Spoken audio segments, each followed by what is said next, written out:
Have you ever seen a snake and felt completely at ease as if you were standing beside a harmless neighbor? Among the Igbo people of southeastern Nigeria, that's how the royal python is viewed. Called Eke, it is believed to be Allah's own child, the Earth Mother's messenger and Idemili's sacred envoy. Calm and non-aggressive, its quiet glide is thought to bring balance and blessing, and harming it is a taboo. Elders speak softly to it, sometimes even offering water or gently guiding it outside, because to injure Eke is to offend the earth itself.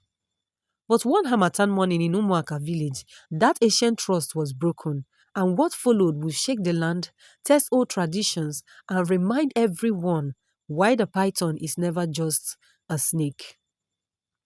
On a cool Hamatan morning in Umuaka village, mist lay on the raffia palms and the air smelled of red earth and firewood smoke. Mr. Okori, a quiet farmer, carried a calabash of water to bath. As he reached for his soap, he saw a royal python coiled beside the dish. Its brown and gold scales shone in the sun. He stopped, heart beating fast, then whispered, Eke, Biko, please don't come back. You're scaring the children. Using the soft end of a broom, he gently guided the snake outside. The python lifted its head as if to understand and slid away into the leaves. In another part of the village, Mama Zubenna stirred a pot of bitter leaf soup over a crackling fire. The smell of ogiri and palm oil filled the kitchen. On the mud wall, two royal pythons rested, their tongues flicking. She smiled and said quietly, Our ancestors are watching. In Umuaka, people believed a python was the child of Allah, the Earth Mother, and the messenger of Idemili, the river goddess. To hurt it was to insult the land. That same season, visitors arrived for a joyous occasion. Close friends of Idemili bride had come to attend her marriage ceremony. As laughter and chatter filled the compound, a large royal python glided across the courtyard, pausing before the women as though acknowledging their presence. To the family, it was a blessing, the Earth Mother welcoming those who came in peace. The friends, unfamiliar with the custom, shrinked and jumped back. Elders quickly reassured them. Fear alone brings no harm, but do not insult Allah's messenger. They explained that in Igbo, the python often greets honored guests and only disrespect or violence, not startled fear, invites misfortune. Later in the dry season, in a different compound, Mr. Okudili's sons Uchenna and Obinna joined some hunters in the bush. The sun was hot and shadows stretched long. Suddenly, a huge snake crossed their path. Fear gripped them. Uchenna threw his spear and Obinna hit it with a stick. The snake twisted and thrashed, then lay still. When they came closer, horror filled them. They had killed a royal python, Allah's sacred child. The forest grew silent as if the ancestors were watching. Obina whispered, Chineke, we have killed Eke. Panicking, they hid the body under palm fronds and prayed no one would find out. They did not perform Ikweke, the burial rites to make peace with the land. Misfortune soon followed.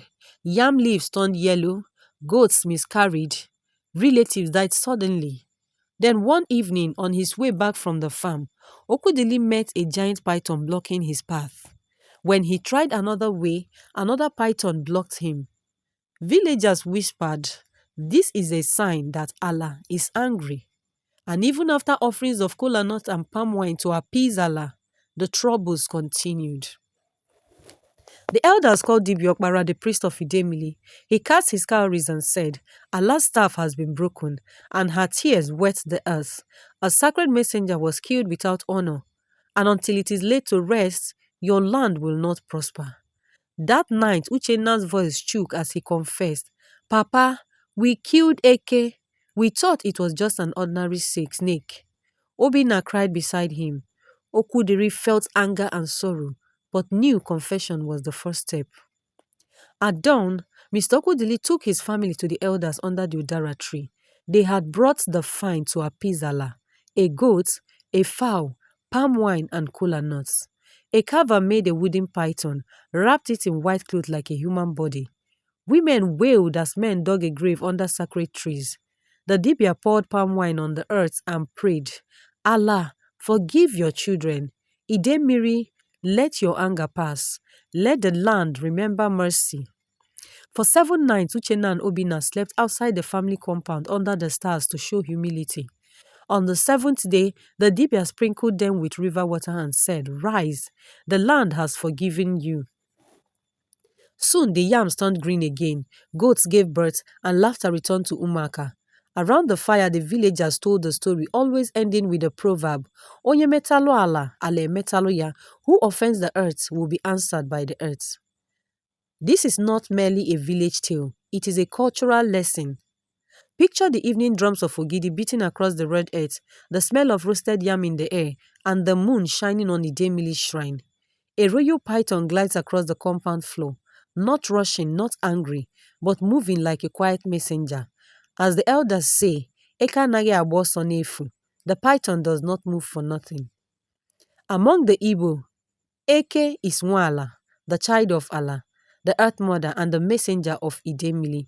To halt Eke is to halt the earth. Its calmness teaches restraint. When Eke enters a kitchen or bathroom, no one screams. An elder once said his grandmother put a bowl of water on the floor for a tasty python and whispered, "Nwala, rie mmiri, child of the earth, drink water." She guided it outside gently. For her, that was respect for the land. If a python is killed by mistake, the offender must confess and bring oji, kola nut, mmanya nkwụ, palm wine, a fowl or goat. The python is washed, wrapped in akwocha, white clothes, and buried or replaced with a carved image. This ceremony, Ikweke, heals the wound between the people and the earth. Even today in towns like Ogidi, Mpo, and Umoji, Eke is still honored. Its image guides shrine. Its story teaches children that onye metalo ala, ale metalo ya, who offends the earth will be answered by the earth. Protecting Eke also protects nature. What modern people call wildlife conservation, our ancestors already practiced through respect and ritual. But the world has changed. African reverence for Eke long predates Christianity. Yet when churches rose across Igbo land, some new converts mocked the old ways as pagan. Others chose to hold both. They stayed Christians but still respected the python as Allah's messenger. And today some people work hard to keep these African traditions alive so they do not go extinct. Where do you stand in all of this? Rural-urban migration has also changed village life.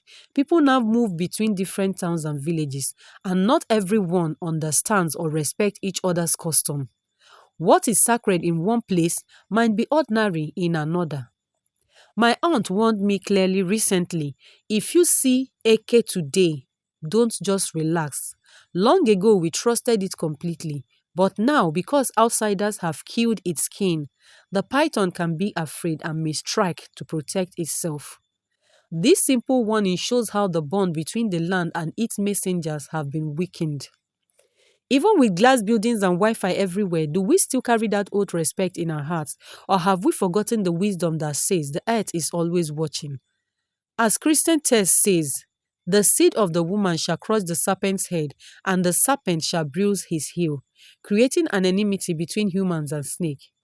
So how then is the python different from other snakes? Do you believe in the reverence of the python among the Igbo people? Share your thoughts in the comment section below, and don't forget to subscribe and tap that notification bell so that you don't miss the next tale, only on Tales by Blessed AB. Thank you. Bye.